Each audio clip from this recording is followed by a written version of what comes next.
Look at that pathetic ragtag army! Do they truly believe their longbows pose a threat to us? What if I told you that one of the greatest armies in European history was destroyed not by a brilliant strategic maneuver, but by simple mud and a piece of wood? The Battle of Agincourt was an event that completely changed the perception of war, honor, and chivalry, showing that technology and discipline can overcome any brute force. It was a battle in which 5,000 exhausted, sick, and starving men faced 30,000 of France's best warriors, clad in shining steel. It seemed that the outcome was predetermined by fate itself, and all the English king could do was pray for a quick death for his soldiers.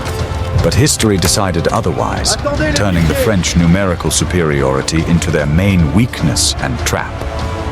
Two eras collided on this battlefield: the passing era of brilliant but unwieldy knighthood and the dawning era of professional infantry.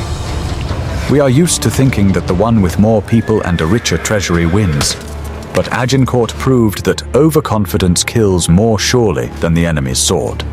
Watch the video to the end to find out how English archers were able to stop the cream of the French nobility, and what role the usual autumn weather played in this.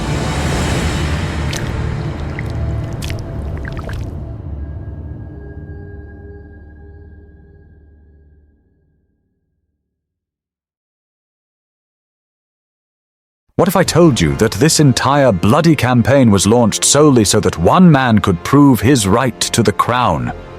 Henry V ascended the English throne as a young and ambitious ruler, whose past was far from flawless and raised questions among the nobility. It was vital for him to unite a fragmented country around a common goal, and war with a long-standing rival was ideal for this. France at that time was itself torn apart by internal conflicts, presenting a tempting target for any determined conqueror. Henry understood perfectly well that a small, victorious war would consolidate his power more reliably than any decrees or internal reforms. He claimed the French throne, citing old dynastic ties that many in Europe considered controversial and far-fetched. It was a bold diplomatic challenge, to which the French court, mired in intrigue, responded with criminal slowness and arrogance. Henry began preparing for the invasion with meticulous care, pawning his jewels to hire ships and gather provisions. He understood that he was risking everything. Defeat would mean not only the loss of his army, but also the end of his dynasty. All of England sprang into action, with smithies working day and night to produce thousands of arrows and arrowheads. The army that Henry assembled was not a simple feudal militia, but a group of professionals who had signed contracts for service. The king did not rely on heavy cavalry, as was customary, but on mobile units of archers, which were cheaper but more effective in defense. This decision, dictated more by economics than strategy, would later become a key factor in victory. Henry personally oversaw the recruitment of men, demanding strict discipline and obedience, which was rare for medieval armies. He wanted to create a unified mechanism that would work smoothly, even in the most difficult conditions of a foreign land. The landing in Normandy was successful, but it immediately became clear that it would not be an easy walk to Paris. The French avoided a general battle, preferring a scorched earth tactic and small skirmishes to wear down the enemy. Henry needed a resounding conquest, a symbol of his power, and he chose the port city of Harfleur as his first target. This decision seemed logical from a logistical point of view, but it almost cost him the entire campaign at the very beginning. The king was confident of a quick victory, but the city walls proved stronger and the defenders more stubborn than the English engineers had anticipated. The siege dragged on, and time began to work against the English army, which was dwindling with each passing day. Resources, calculated for a quick campaign, were rapidly running out, and food supplies were irregular and scarce. The soldiers began to grumble, realizing that instead of glorious battles, they would face starvation under the walls of a foreign city. Henry, however, remained adamant, demonstrating iron will and demanding that the siege guns continue to bombard the walls. he personally visited the posts, encouraging the men and reminding them of the rich spoils that awaited them inside. But the main enemy of the English was not French swords, but an invisible killer that always accompanies large gatherings of people in unsanitary conditions. Disease began to mow down the ranks of the invaders faster than enemy arrows, turning the camp into a huge infirmary. Dysentery spared neither simple archers nor noble lords, equalizing everyone in suffering and helplessness. The army was melting away before their eyes, losing its combat effectiveness, and even the capture of Harfleur no longer seemed such a great victory. Henry found himself trapped by his own ambitions, with a city in his hands but no army capable of continuing the conquest. When the city finally fell, the king faced a difficult choice: return to England, acknowledging the failure of his plans, or risk everything. Returning home with a pitiful handful of survivors and one captured city would look like defeat in the eyes of Parliament. Henry understood that his authority would not withstand such a blow, and decided to go all in, continuing his march through enemy territory. It was the decision of a gambler who, having lost half his fortune, bets the rest on zero in the hope of winning it back. He announced a march to Calais, the English stronghold in northern France, from where he would sail home in honor. This march was to be a show of force, a daring passage through the French king's domain, a slap in the face to the entire French knighthood. Henry left a garrison in Harfleur and took with him only the most resilient soldiers, capable of moving quickly and lightly. He ordered the wagons, excess equipment, and even part of the artillery to be abandoned in order to increase the speed of movement. Soldiers were allowed to take only what they could carry and 8 days' worth of food.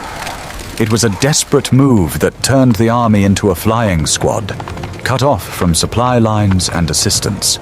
The risk was enormous, because the French army, having finally gathered its forces, had already begun to converge to intercept the insolent invaders. Henry knew that he was being watched, that his every move was being tracked by enemy scouts.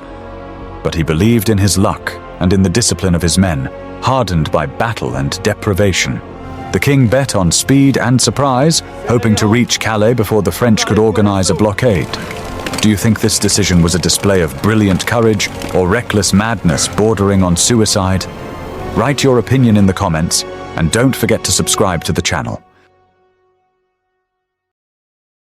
Are you ready to learn the truth about how nature can be a more terrifying enemy than an armed army? The march to Calais, which was planned as a quick week-long journey, turned into a real-life nightmare for the English soldiers. The autumn weather in France had taken a turn for the worse, and endless torrential rains turned the roads into an impassable mess of mud. People walked knee-deep in water, soaked to the skin, shivering from the cold and the piercing wind. Every step was difficult, and the weight of weapons and armor seemed twice as heavy due to the clay that had stuck to them. The food supplies, intended to last 8 days, ran out much earlier, and the soldiers were forced to search for food in the ravaged lands.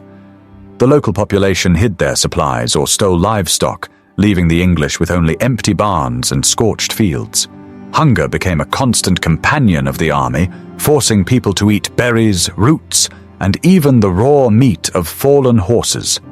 Discipline was maintained only by fear of the king and the understanding that it was impossible to survive alone in enemy territory. Henry forbade looting on pain of death, trying to maintain at least some semblance of order. The French, knowing the English route, acted competently and ruthlessly, using tactics to block crossings. They destroyed bridges over rivers, forcing Henry's exhausted army to make huge detours in search of fords. Every extra kilometer of travel took away precious strength and time, allowing the main French army to close in. The English found themselves trapped between the swollen Somme River and their pursuing enemy, like a wolf cornered by flags. The situation became critical, and rumors of imminent doom began to spread among the soldiers. Henry maneuvered, trying to outwit the enemy by making false attacks and abruptly changing the direction of the column's movement. He personally conducted reconnaissance, risking his life, and looked for any opportunity to cross to the other side. One such place was found by a miracle. an old dilapidated causeway across the marshes, which the French had apparently forgotten about. The English crossed in complete silence, waist-deep in icy water, passing weapons from hand to hand. It was a moment of incredible tension, when any mistake could lead to the discovery and destruction of the entire army at the crossing. As soon as the English reached the other side, they realized that their maneuver had only delayed, but not prevented, the inevitable. French heralds, messengers of knightly honor, arrived at Henry's camp with an official challenge to battle. They behaved with deliberate arrogance, confident in the overwhelming superiority of their masters over a bunch of ragged rebels. For the French nobility, the upcoming battle was seen not as a war, but as a grand hunt for a cornered beast. Henry accepted the challenge calmly, realizing that there was nowhere left to run, and that the time for diplomacy was over. The army continued its march, but now the soldiers knew that what awaited them ahead was not the salvation of Calais, but a wall of French spears. Morale wavered, but the presence of the king, who shared all the hardships of the journey with his simple soldiers, prevented panic from taking hold. Henry slept on the bare ground, ate the same meager food, and walked on foot, saving the strength of his war horse. He became not just a monarch to his people, but a leader whom they were ready to follow even to hell. This unity between the king and the army became the invisible backbone that kept the army from falling apart. Meanwhile, the French army was growing, with troops from all corners of the kingdom joining in to take part in the defeat. Dukes, counts, and barons brought not only weapons, but also ceremonial armor, preparing for triumph. They were so confident of victory that they began dividing up the noble English prisoners and setting ransoms for them in advance. Their camp was filled with an atmosphere of celebration, feasting, and knightly tournaments, so inappropriate in the face of war.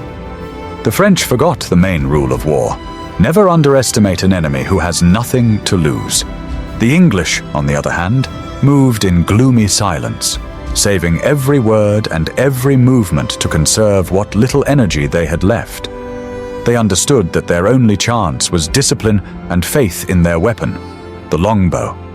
The archers guarded their bows and strings more carefully than their own lives, hiding them from the damp under their clothes. Everyone knew their place in the ranks and their task, because the lives of everyone depended on coordinated action. It was an army of professionals, driven into a corner and therefore twice as dangerous. Finally, scouts reported that the road to Calais was blocked by a huge army stationed near the castle of Agincourt.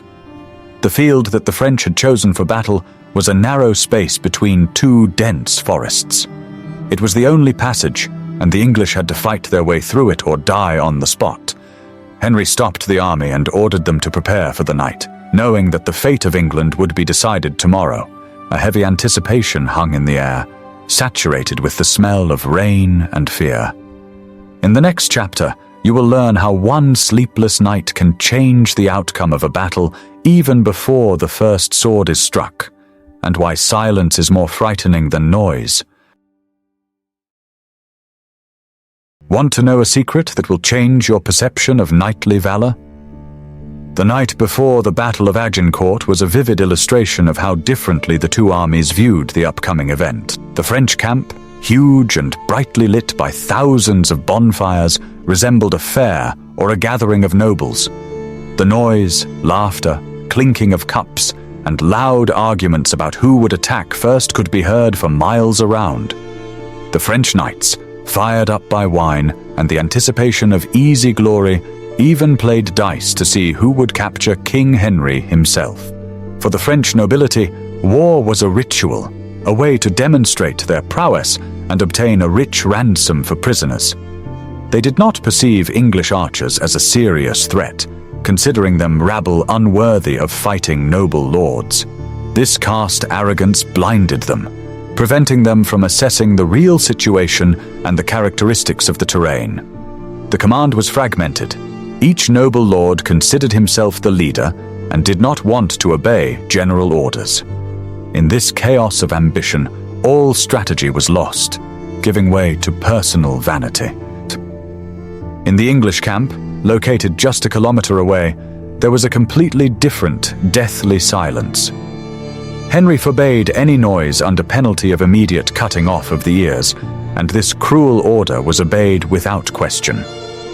The English understood that their situation was desperate, and instead of drinking, they prepared their weapons and prayed. Priests confessed soldiers who were preparing to meet death, putting their souls in order. It was a night of concentration and grim determination for people who knew that tomorrow might be their last day. The rain did not stop for a moment, continuing to wash away the ground that was soon to become a battlefield. English archers, sitting under raincoats, checked the feathers of their arrows and lubricated their bowstrings with grease. They knew that moisture was the main enemy of the bow, and did everything possible to keep their weapons dry. Every soldier understood that not only his own life depended on the condition of his equipment, but also the life of his comrade standing next to him. In this silence, a brotherhood was born, stronger than any feudal oath of allegiance. Henry V did not sleep, walking around the posts and talking personally with the sentries to keep their spirits up. He did not promise them mountains of gold or an easy victory. He spoke of duty, of brotherhood, and of the fact that England was watching them. The king allowed his men to express their fears, but in response he found words that turned fear into cold fury. He reminded them that the French had threatened to cut off 3 fingers of every captured archer so that they could never shoot again. This threat worked better than any patriotic speech, inspiring the soldiers to fight to the end. The ground beneath their feet turned into sticky mud, and experienced warriors understood that this could work to their advantage. Heavy knightly cavalry, the pride of France, would lose its main advantage on such terrain: speed and ramming power. Henry, who had a tactical mind, had already begun to piece together the puzzle of future victory in his head, using the terrain as an ally. He saw what the French, intoxicated with confidence, did not notice. The battlefield was too narrow for a huge army. By dawn, the rain had stopped, but it left behind a plowed, waterlogged field surrounded by dense forest. Fog spread across the lowlands, hiding the true scale of the French army, but the sound of thousands of hooves and the clang of armor left no doubt. The English were the first to assemble, taking up a defensive position and sticking pointed stakes in front of them. This was their only fortification, a fragile wooden wall against a steel avalanche. The French woke up later, with heavy heads and probably not in the best of spirits due to the dampness. They took a long time to form their battle lines, arguing about who would take the honorary vanguard. Due to the narrowness of the field, they had to form deep columns where the rear ranks hindered the front ones. None of them noticed that they had driven themselves into a giant funnel. The contrast between the two armies was striking. The sparkling gold and silver of the French coats of arms against the dirty rags of the English. But beneath those rags beat the hearts of men who had nowhere to retreat. The French saw easy prey before them, the English saw death, and it was this difference in perception that would prove decisive in the coming carnage. If you enjoy learning such details of history, don't forget to like this video. Guess how long it took to create the perfect conditions for disaster. The battlefield at Agincourt was a freshly ploughed strip of land, sandwiched between the forests of Tramecourt and Agincourt. The width of this area was only about 1,000 meters, and it narrowed toward the English side, forming a kind of bottleneck. For the French army, whose strength was estimated at between 20,000 and 30,000 men, this space was catastrophically small. They could not deploy their flanks and use their numerical superiority to encircle the enemy. The soil in this field was clayey, and after several days of continuous autumn rains, it turned into a deep, sticky swamp. Anyone who has ever walked across a plowed field after rain knows how your feet get stuck in the ground, making every movement painful. Now imagine that you are wearing 30 kilograms of iron and sitting on a horse that is also clad in armor. Without knowing it, the French knights were preparing to attack in conditions that were the worst possible for cavalry. The English, on the other hand, took the most advantageous position in the narrowest part of the field, protecting their flanks with woods. Henry V positioned his men to make the most effective use of the limited space. In the center stood dismounted knights and men-at-arms, ready to take the brunt of the attack, while wedges of archers advanced on the flanks. This formation allowed them to crossfire any target that appeared in front of the army's front line. The forest at the edges of the field was too dense for cavalry to pass through, which ruled out the possibility of a French flanking maneuver. This meant that the attack could only be head-on, directly at the prepared positions of the English. The French command saw this but disregarded the danger, relying on brute force and the power of their strike. They believed that their armored fist would simply sweep away the thin line of English defense, regardless of the terrain. Henry ordered his archers to do something else important. Each of them drove a long, pointed stake into the ground in front of them. These stakes, tilted toward the enemy, created an impenetrable palisade that the horses would crash into. It was a simple but ingenious engineering defense that could be set up in a matter of minutes. For the French cavalry, these stakes were an unpleasant surprise that could not be seen from a distance. The field was not just dirty, it was sticky like glue, and in places the mud was knee-deep. The French infantry and crossbowmen, who were supposed to start the battle, were pushed back because of the ambitions of the knights, who wanted to be the first to engage in combat. Because of this, the French army deprived itself of the support of its archers, voluntarily giving the initiative in long-range combat to the English. This was another fatal mistake in a series of miscalculations caused by pride. The English stood still for several hours, waiting for an attack. But the French were in no hurry, perhaps waiting for reinforcements or hoping that hunger would force the enemy to surrender. This wait played into the hands of the English, as the ground dried out a little, but everyone's nerves were on edge.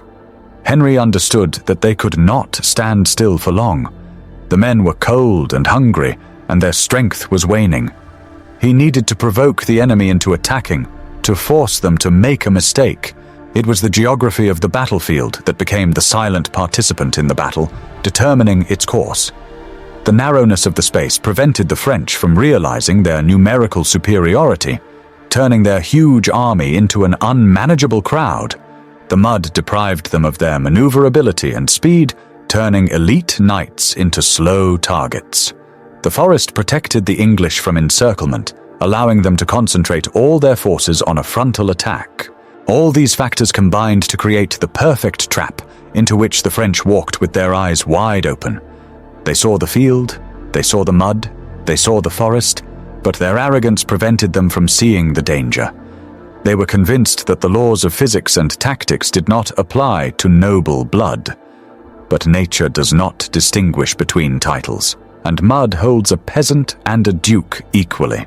But the trap would have been useless without a tool to close it. What were the English armed with that made the hearts of the knights in armor tremble?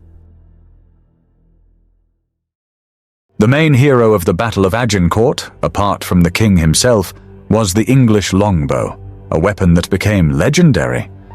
It was not just a curved piece of wood, but the pinnacle of engineering at the time, requiring enormous strength and skill. The bows were made of yew wood, and the craftsman tried to use a piece of the trunk at the junction of the hard core and the flexible sapwood.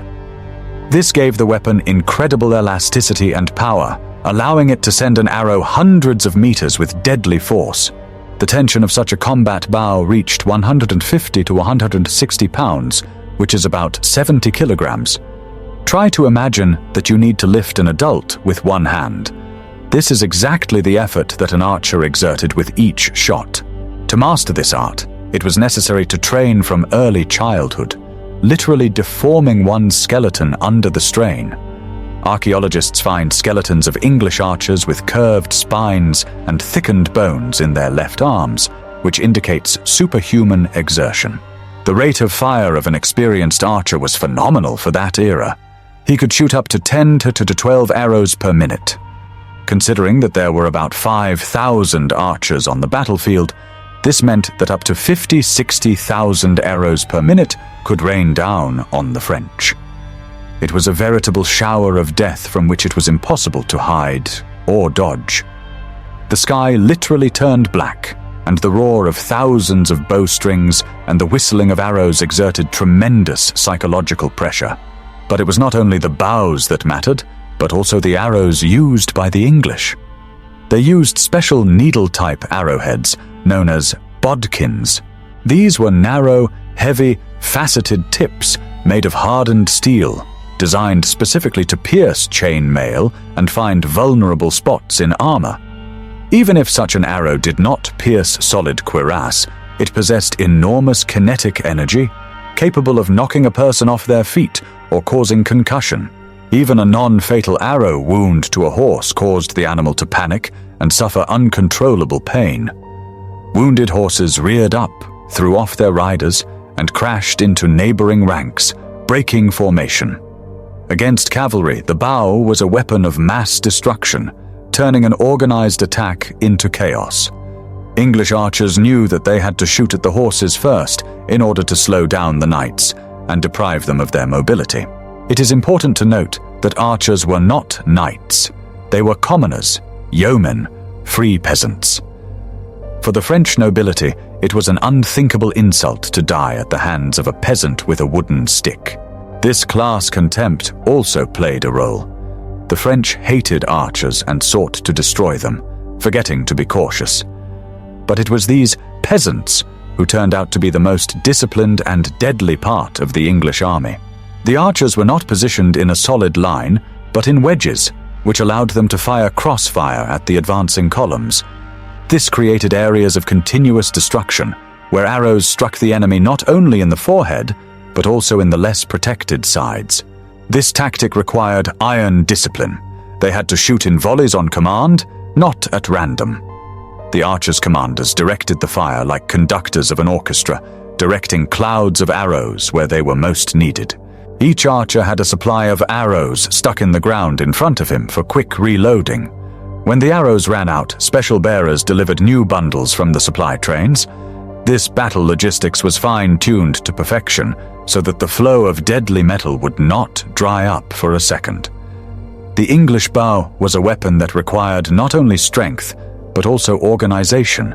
Thus, on the field at Agincourt, there was not just a crowd of armed men, but a well-coordinated military machine. The longbow became the factor that negated the numerical superiority of the French. Technology and skill clashed with tradition and brute force, but even the best weapons are useless if the enemy does not attack. How did Henry force the French to march toward their doom? Are you ready for the shocking truth about how the battle began?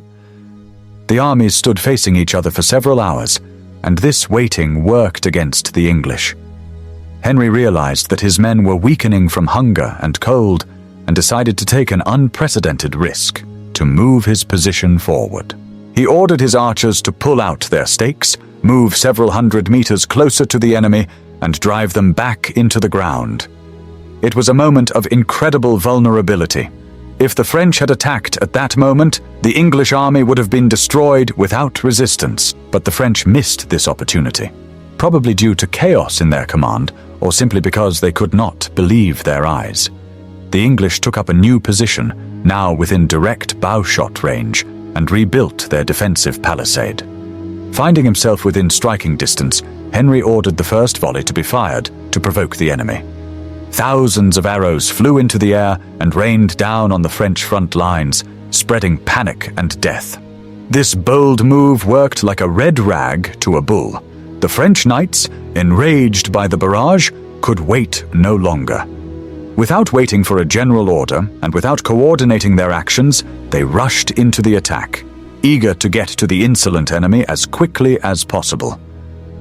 The cavalry attack began spontaneously, without proper preparation, which immediately disrupted the order of the ranks. The earth shook from the pounding of thousands of hooves, and the French avalanche rolled forward. The first line of French knights, bowing their heads to protect their faces from arrows, plunged into the sticky mud of the field. The horses, having picked up speed, began to slip and stumble, losing momentum with every meter. The mud acted as a brake, slowing the attack and turning the gallop into a heavy, exhausting trot. The formation began to break down, the knights getting in each other's way, colliding sideways and piling up in a heap. English archers met the attack with a barrage of fire, aiming mainly at the horses, which were less protected than the riders. Wounded animals fell, creating living barricades that the rear ranks had to jump over. Riders who fell into the mud under the weight of their own armor often could not get up on their own and were trampled to death by their comrades. The attack faltered before it even reached the English positions. The few who did reach the English line encountered a palisade of stakes. The horses refused to go over the sharp wooden spikes, throwing their riders directly at the feet of the English infantry. Dismounted English knights and men-at-arms entered the fray, finishing off those who had managed to break through the wall of arrows. A fierce hand-to-hand battle ensued, in which those standing on the solid ground of the defences had the advantage. Flanks of archers drove the French into the centre, forcing them to huddle together in an even denser and more unmanageable mass. The knights, pressed on both sides, crushed their neighbours, preventing them from even raising their swords. This crush became more terrifying than any weapon. People suffocated and broke bones in their own crowd. French pride and valour sank into the mud and chaos. Despite the failure of the first wave, the second line of French cavalry and infantry continued to advance, unable to see what was happening ahead. They pressed down on those who were trying to retreat, creating a deadly traffic jam of people and horses. The fresh forces only exacerbated the situation, adding new victims to this cauldron of death. The French command completely lost control of the situation. Henry personally participated in the battle, fighting in the front ranks and inspiring his men by his personal example. The fiercest fighting raged around the king, and he was struck on the helmet with an axe, which knocked off part of his golden crown. But the English stood their ground, knowing that victory was closer than ever. They saw the great army of France destroying itself. The failed attack was only the beginning of the end for French knighthood, but the worst was yet to come, when the battle turned into a veritable slaughter. Want to know what happened in the center of this bloody mess? What happened in the center of the battlefield cannot be described as a battle. It was a stampede. The French infantry and dismounted knights advancing in the second wave collided with the retreating remnants of the first wave. The opposing flows of people mixed, forming a dense, immovable mass in which it was impossible to maneuver. People were pressed so tightly together that many died standing up, unable even to fall to the ground. The rear ranks, unable to see what was happening in front, continued to push forward, shoving those in front straight into the English swords. The pressure was enormous, and the French vanguard was literally crushed against the English formation. Knights who fell into the mud were instantly trampled by their own comrades, sinking deep into the slush under the weight of their armor. Many drowned in the mud without receiving a single scratch from enemy weapons. The English, standing freely, methodically killed those who were pushed towards them by the crowd, working like butchers. They did not need to look for the enemy. The enemies themselves fell on their blades under the pressure of the rear ranks. It was a methodical destruction of a helpless enemy who was held hostage by his own numbers. The mud and crowding made the French armor not a protection, but a trap that restricted movement. Mountains of corpses began to grow in front of the English formation, forming eerie ramparts as tall as a man. The English climbed these mountains of bodies to strike the heads of the still living French from above. The battle turned into a surreal scene where the living fought while standing on the dead. Blood mixed with mud, turning the field into a slippery red swamp. The French knights, accustomed to noble one-on-one duels, were unprepared for such a meat grinder. Their long spears and two-handed swords were useless in such close quarters, where it was impossible to even swing them. The English, on the other hand, used short swords, daggers, and war hammers, which were ideal for close combat. They struck at the gaps in the armor, the visors and the armpits, finding vulnerable spots. The heat inside the armor, the lack of air, and physical exhaustion killed the French as surely as their weapons. Many lost consciousness from the stifling heat and fell, never to rise again. Panic began to spread through the rear ranks, who could hear the cries of the dying but could neither help nor retreat. The French army turned into a giant organism devouring itself. The English archers, having shot all their arrows, threw down their bows and also entered into hand-to-hand combat. Armed with axes, clubs, and knives, light and agile, they were terrifying to the unwieldy knights. They darted between the steel-clad giants, knocking them off their feet and finishing them off on the ground with misericordia daggers. It was a complete collapse of the social hierarchy. Peasants were slaughtering dukes like cattle. For the French nobility, such a death was the height of humiliation and disgrace, but they had no choice. The pride that had brought them to this field now became their tombstone. Chaos reigned supreme. Banners were nowhere to be seen, orders were not heard. Everyone fought for themselves, trying simply to survive in this hell. By midday, the battle was effectively over, turning into a mopping-up operation and the capture of prisoners. The field was littered with thousands of bodies, among which lay the best men of France. The English, tired but alive, looked at the work of their hands with grim satisfaction. The battle had subsided, but the horrors of the day were not over yet. Ahead lay a decision that would cast a shadow over Henry V's reputation for centuries to come. By midday, the English had captured a huge number of prisoners, including princes of royal blood and the highest nobility. There were so many of them that the number of prisoners exceeded the number of Englishmen themselves. These were valuable trophies for which fabulous ransoms could be obtained, ensuring a comfortable life. The prisoners were disarmed but not tied up, as there were simply not enough ropes, and were seated in groups in the rear. Suddenly, a small detachment of local French marauders attacked the English rear, plundering the royal baggage train. At the same time, the remnants of the Third Corps of the French army appeared on the horizon, attempting to regroup. Henry V, assessing the situation, feared that the prisoners, seeing reinforcements, would revolt and attack from behind. He did not have enough men to guard thousands of knights and repel a new attack at the same time. And then the king gave an order that still causes controversy among historians and horror among descendants. He ordered the killing of all prisoners, except for the most senior figures, to protect himself from a blow from behind. The English knights refused to carry out this order, as it contradicted the code of honor and deprived them of their legal ransom. Killing an unarmed, surrendered nobleman was considered an unforgivable sin and a disgrace. Henry then entrusted this dirty work to a detachment of 200 archers under the command of one of his officers. Unbound by knightly vows and understanding the danger of the situation, they set to work. A methodical slaughter of unarmed people began, who just a minute ago had hoped for salvation.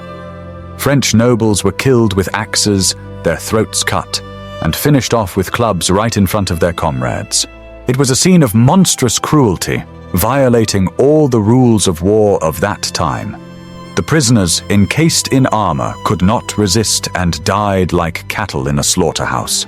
Blood mixed with mud, and the cries of the dying drowned out all other sounds on the battlefield. It was a moment when the pragmatism of war finally triumphed over chivalric romanticism. The massacre only ended when it became clear that the French attack would not take place, and the threat had passed. But by that time, hundreds and possibly thousands of prisoners were already dead. The land of Agincourt absorbed not only the blood of enemies, but also the blood of those who had been promised life. This act by the king showed his ruthlessness and willingness to do anything for victory. The surviving French were shocked by what they saw, and their will to resist was completely broken. The Third French Corps, seeing the death of their comrades, left the battlefield without even entering the battle. Henry achieved his goal. He eliminated the threat and secured victory, albeit at the cost of a terrible crime. This episode became a dark stain on the shining armor of Henry V, but victors are not judged. At that moment, there was only one logic for him, the logic of his army's survival. History forgave him for this cruelty, calling it a military necessity. But did his contemporaries forget it? The battlefield finally fell silent, leaving behind mountains of corpses and questions with no answers. How much is a crown worth, and is there a place for honor when lives are at stake? When the smoke cleared, the scale of the French catastrophe became apparent and horrified even the victors.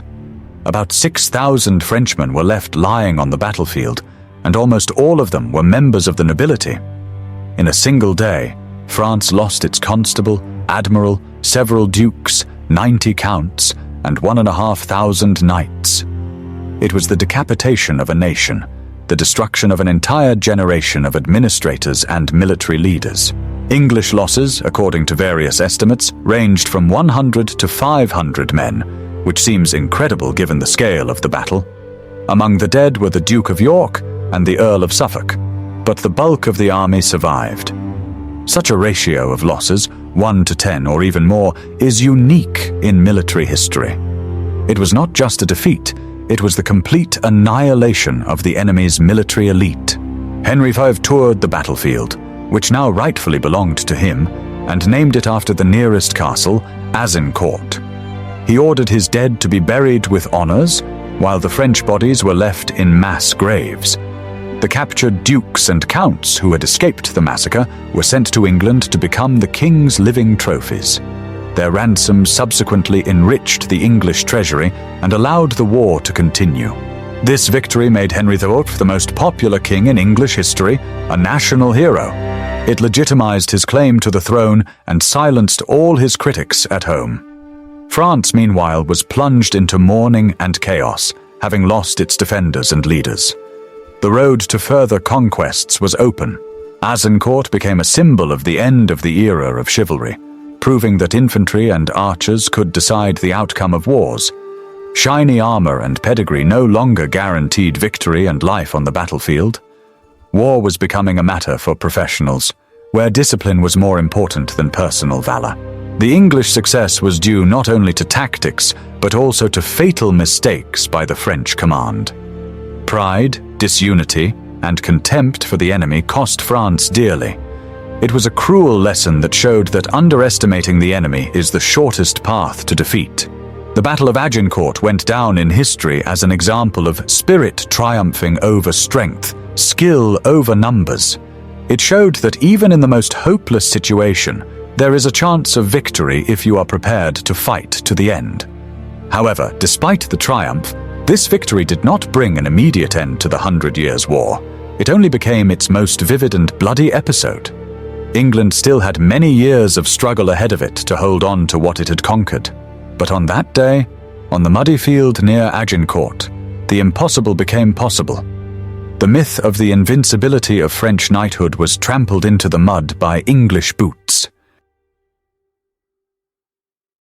After the victory, Henry's army, tired but inspired, finally reached Calais. The soldiers returned home as heroes, rich in trophies and glory. Every archer who survived this meat grinder felt equal to a knight. England welcomed its king with jubilation, church bells, and flowers. France, meanwhile, was on the verge of collapse, torn apart by civil war and foreign invasion. King Charles VI, suffering from insanity, was unable to rule the country. This led to the signing of the Treaty of Troyes, under which Henry VI became heir to the French throne. It seemed that Henry's lifelong goal had been achieved, and that the two crowns would soon be united. However, fate played a cruel joke. Henry died of dysentery just 7 years after his triumph, never becoming King of France. His conquests proved short-lived, and soon France, inspired by Joan of Arc, began to reclaim its lands. But the memory of Agincourt remained throughout the centuries as a reminder of the power of English weaponry. The longbow remained the dominant weapon on the battlefield for another century until it was replaced by firearms. But it was Agincourt that became its moment of glory, its highest point of fame. Never again did arrows decide the fate of kingdoms with such dramatic clarity. For us, this story is not just a list of dates and tactical schemes. It is a story about people, their fears, their courage, and their mistakes. It is a mirror that reflects all the cruelty and greatness of human nature. Agincourt teaches us that victory is forged not only on the battlefield, but also in the hearts of soldiers. That competent leadership and unity can overcome any obstacle, and that sometimes even mud can be an ally if you know how to use it. We look back through the centuries and see the faces of those who stood in that line in the rain. Their names are forgotten, but their feat lives on in every history textbook. They proved that the impossible is possible. As we conclude this story, it is worth considering. What would we have done in the place of those commanders? Would we have been able to see opportunity where others saw only doom? History gives us questions, the answers to which we must find ourselves. The story of the Battle of Agincourt is an eternal lesson in how overconfidence leads to ruin, while steadfastness and discipline can work wonders. 5,000 men doomed to death were able to destroy the cream of European knighthood thanks to clever tactics, use of the terrain, and new, deadly weapons. This battle showed that there are no trifles in war. Even the weather and soil type can be decisive factors in victory or defeat. Agincourt was a turning point that marked the decline of heavy cavalry and the rise of professional infantry. Write in the comments what impressed you most about this story: the effectiveness of the longbow, the fatal mistakes of the French, or Henry's cruel order to execute prisoners.